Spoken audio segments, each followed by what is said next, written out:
राहामा PNS Kujang block ज्योति federation पक्षर महिला और शिशु विकास अधिकारी कार्यालय परिसर रे सुखिला खाद्य और अत्यावश्यक सामग्री वितरण केन्द्र खोल वितरण केन्द्र रे कोरोना पाई मास्क सुखिला खाद्य हिसाब रे चूड़ा चाउल सुजी मुग बिस्कुट साबुन छतुआ चीनी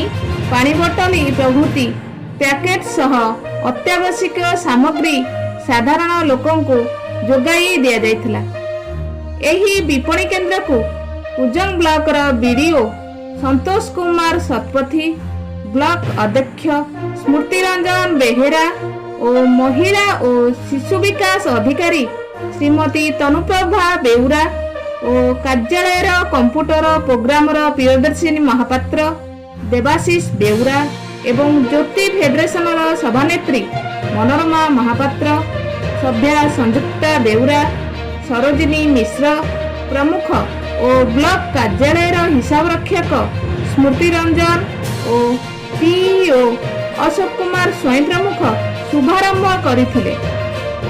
एही विपणी केन्द्र को आसुथिबा समस्त ग्राहक माने सामाजिक दूरता रक्षा करी